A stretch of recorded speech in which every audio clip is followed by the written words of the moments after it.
So today I thought I'd do a similar video to the one I did about Rogue, going over basically my 5 favourite and least favourite things, but just this time with Syndicate. I thought it'd be more interesting doing it with this game as I have a far stronger opinion on it, and as you guys might know, I'm not exactly the biggest fan of the game. With that said though, this is all just an opinion and some of you guys are bound to disagree, but with that said, let's get into the best and the worst of AC Syndicate.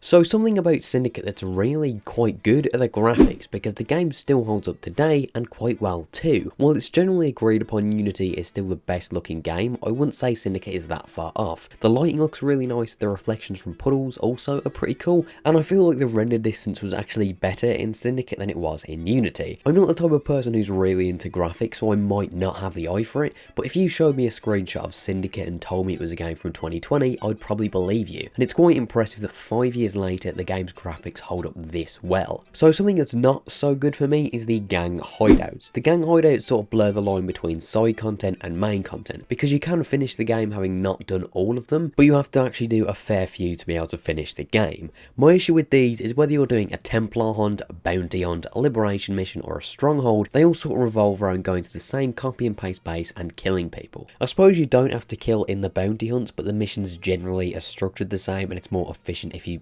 just do kill the target. You need to do a fair few of these to conquer just one borough, and it's really unengaging and just feels like a roadblock more than anything. And that's not too great when it makes up such a huge amount of the game's content.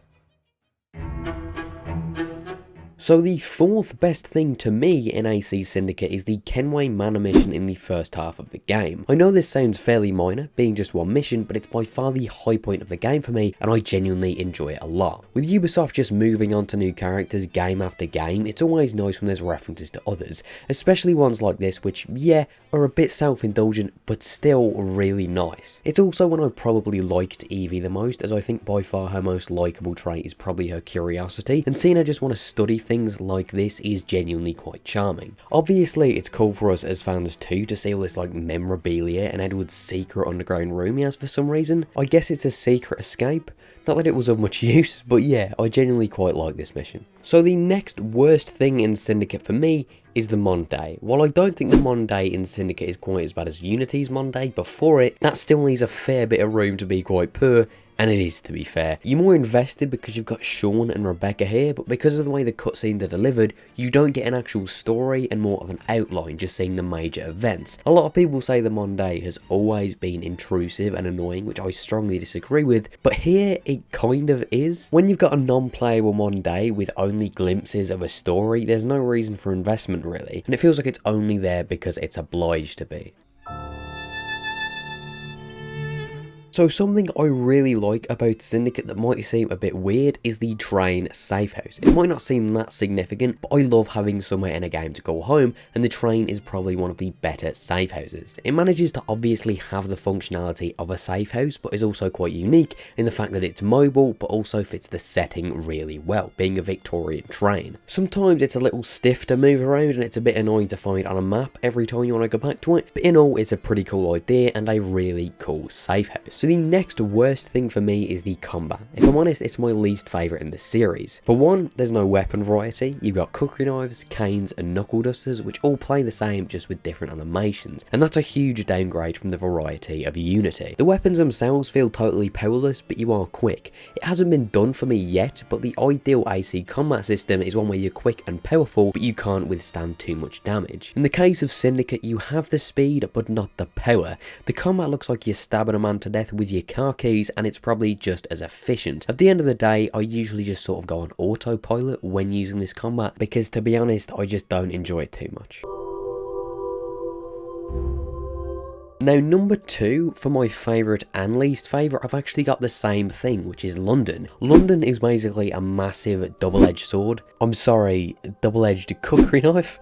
But yeah, in terms of why I like London, it's a living city, far more so than Quebec's other Go At A Living World. Whether it's day or night, just walking about in London feels quite immersive. At night you can walk around these dark alleys with the lights of the lampposts reflecting on the puddles as the sound of like a bustling pub is in the back of your head. And at daytime time you can see people working, playing cricket, talking to one another. It's genuinely impressive, and I feel a lot of people, even the people who love the game, might have missed that because they used the rope launcher. And that leads me onto the issue with London. The traversal. In the past, when I've said I don't like the rope launcher, people have said, well, just don't use it. But the issue isn't so much the rope launcher itself, but the fact Quebec even felt it was necessary because parkour just isn't viable. The fact that most traversal is done simply by pressing L1 instead of working your way through these interesting environments using what is a staple of this series is quite sad. And as much as I can genuinely give credit to Quebec for their recreation of London, the fact that it doesn't allow for the core gameplay of Assassin's Creed means it should never have been a setting for the series. So my favourite thing in Assassin's Creed Syndicate are the black box missions.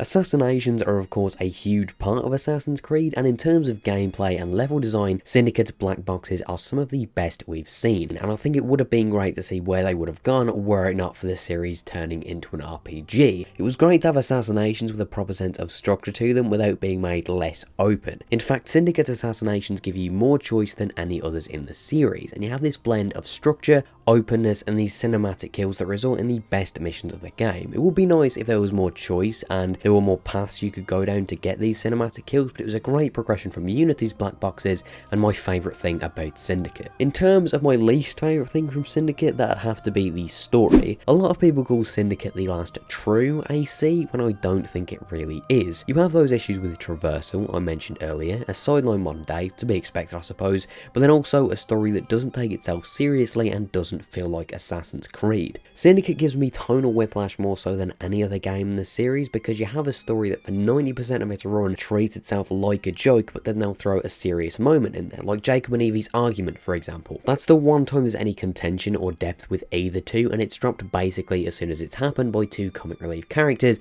because the writers realised the game needed to end. I'm not saying the game needs seriousness to the point of monotony, but you can't treat a story like a joke and then expect you to take it seriously, especially when it's an Assassin's Creed game, not a poorly written Victorian comedy. But anyway, those are just my thoughts. I like this idea as I can do these short kind of videos that give you both negatives and positives about a game, you know, without being an essay or anything. I'd love to hear your guys' thoughts, whether you agree or disagree, and maybe your own top 5 if you do have one in mind. If you enjoyed watching, maybe leave a like, and if you didn't, maybe let me know why. Thank you guys for watching, and I'll see you all next time.